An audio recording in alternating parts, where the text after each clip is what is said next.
नमस्कार, MT talk show में आपका स्वागत है। मैं हूं मनोज तिवारी। जैसा कि आप सभी लोग जानते हैं कि उत्तर प्रदेश विधानसभा की तैयारी भी जोरों पर है। हालांकि उत्तर प्रदेश में 2027 में विधानसभा चुनाव होना है, लेकिन हर पार्टियां जो है वो अभी से ही तैयारी करना शुरू कर दी है। तमाम सर्वे हो रहे हैं, तमाम प्रत्याशी जो है क्षेत्र में जाकर जो है अपना क्षेत्र बना रहे हैं, लोगों के सुख दुख में शामिल हो रहे हैं और सारी चीजें कर रहे हैं। जहां भारतीय जनता पार्टी तीसरी बार सत्ता प्राप्त करने के लिए कोई कोर कसर नहीं छोड़ना चाहती है, वहीं समाजवादी पार्टी 2024 लोकसभा और पीडीए के द्वारा मिली सफलता से बहुत उत्साहित है और सपा को इंडिया गठबंधन के साथ उम्मीद है कि 2027 में पीडीए की सरकार बन जाएगी। आज हम प्रयागराज के सोराव विधानसभा की बात कर लेते हैं। सोराव एक सुरक्षित विधानसभा है। सोराव से वर्तमान में विधायक समाजवादी पार्टी की नेता गीता पासी है। गीता पासी ने पिछला विधानसभा चुनाव जो है वो 91,474 वोट पाकर जीता था और उन्होंने अपना दल यस के प्रत्याशी पूर्व प्रदेश अध्यक्ष डॉक्टर जमुना सरोज को जो है 5,590 वोट से हराया।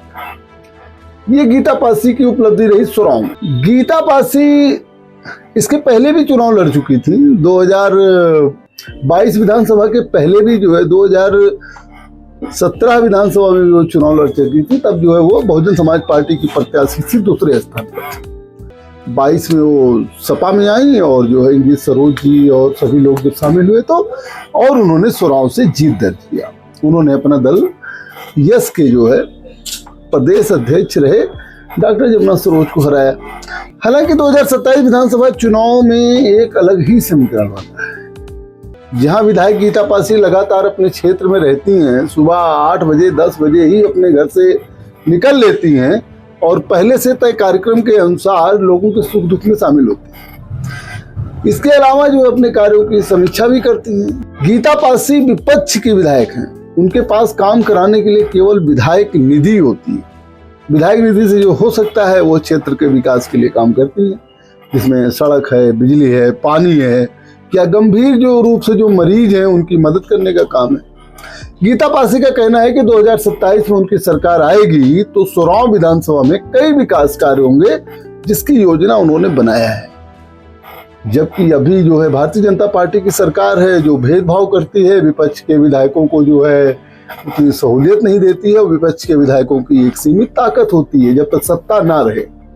तो गीता पासी ने ढेर सारे अपने योजना बना के रखा है कि हाँ, जब वो 2027 में समाजवादी पार्टी सत्ता में आएगी, वो विधायक बनेंगी तो अपना काम करवाएंगी।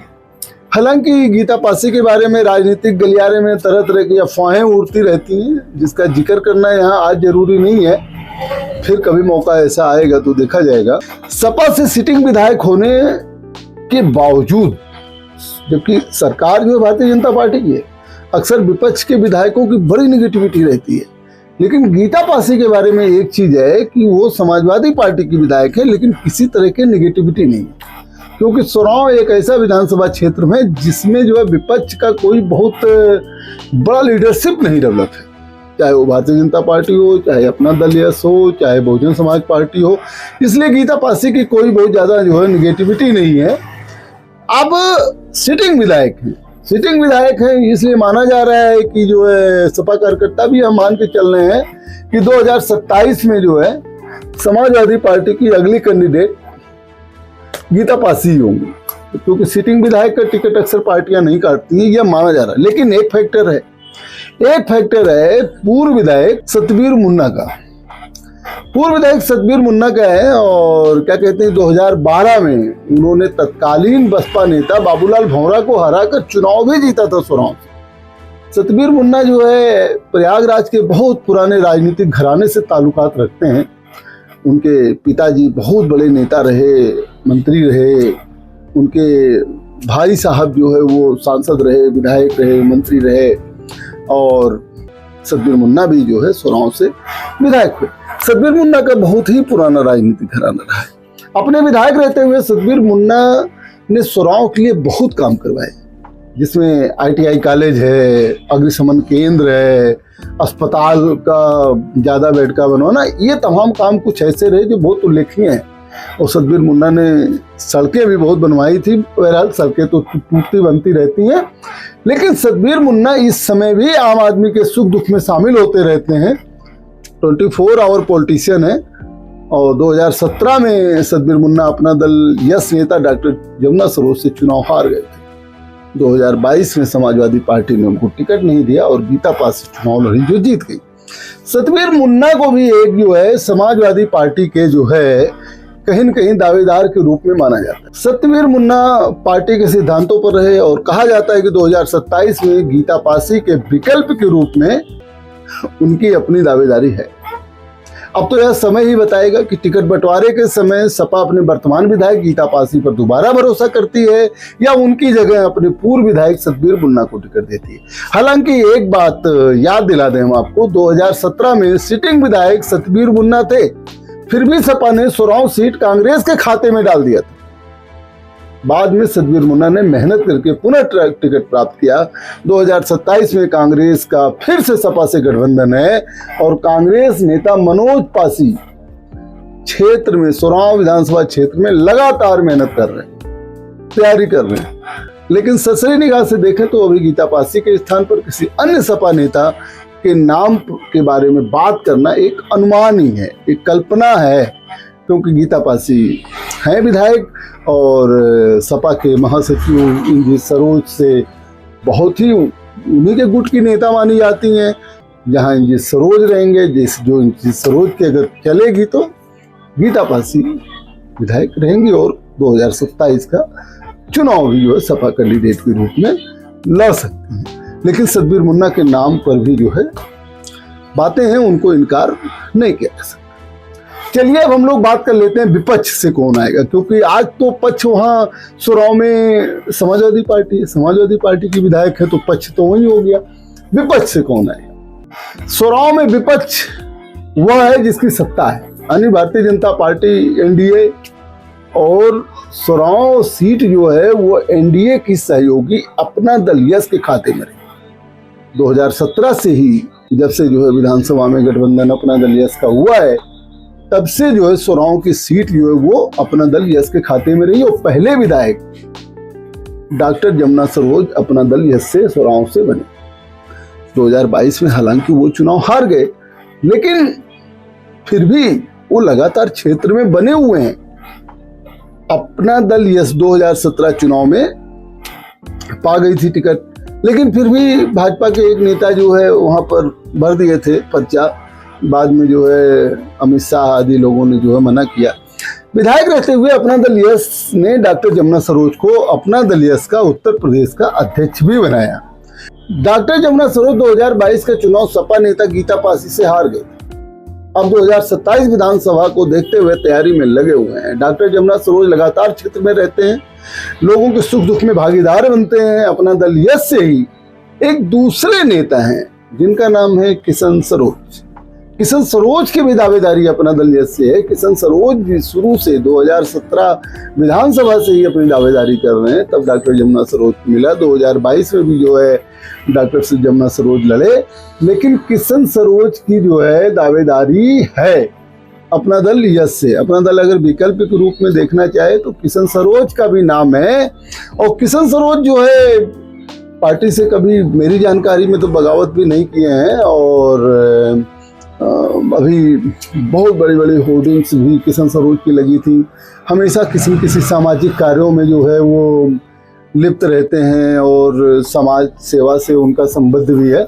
युवा नेता हैं, युवा समाज सेवी कहे भी जाते हैं। अब ये तो देखिए भाई, ये तो अपना दल के शीर्ष नेतृत्व को तय करना है कि वह जो है 2027 विधानसभा चुनाव में अपने पूर्व प्रदेश अध्यक्ष डॉक्टर जमुना सरोज को टिकट देती है या किशन सरोज को देती है या किसी अन्य विकल्प पर काम करती है। लेकिन यहाँ जहाँ बाइपोलर लड़ाई हो रही है वहां तो ये देखा ही जा रहा है कि जो है लड़ाई सपा और क्या कहते हैं, सपा के साथ जो इंडिया गठबंधन है उसमें और एनडीए गठबंधन में ही होना है, यानी कि अपना दल यस का ही कैंडिडेट जो है वो लड़ेगा।